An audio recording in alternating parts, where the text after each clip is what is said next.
Despite one of the strangest legislative sessions ever, lawmakers took action on some pretty important bills. Yeah, one of the biggest challenges was recreational marijuana, but that passed, along with plenty of other new laws. Our chief political reporter, Susan Raff, covered the session from start to finish, and she's joining us live right now with the highlights. Susan, these lawmakers all headed off on vacation. When do you get yours? Soon, very soon. But actually, it was interesting, this legislative session, because despite the pandemic and the fact that the building was closed and everything was virtual as far as hearings go, lawmakers actually accomplished quite a bit this legislative session. And they took action on bills that, well, they've been debating for a long time. So here's a look at some of them. Recreational marijuana proved to be one of the most challenging bills. It was a roller coaster right up until the end.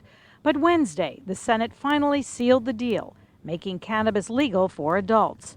Like everything else, there are pros and cons. Grandparents like Liz Bollinger doesn't like that people will be able to light up in parks.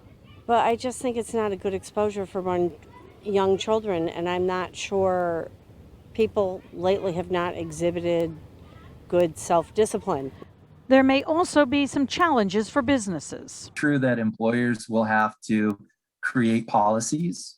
They'll have to find ways to determine if someone's work productivity is dropping off or being affected somehow. And after years of trying to reach an agreement on sports betting, lawmakers also got that through this year. The casinos are in on the action, so is the lottery. By the end of the year, people will be able to place bets on their phones. Another big bill, getting rid of the religious exemption for children's vaccines. Lawmakers also put a plastic bag ban in place starting July 1st. The bottle bill finally passed, which will eventually go from a nickel to a dime, along with telehealth, nursing home protections, and a mileage tax on large tractor trailers. Democrats have a strong majority and a good working relationship with the governor. I think it was bound to happen that there would be a lot of landmark, important legislation coming out of this session, and that's what happened.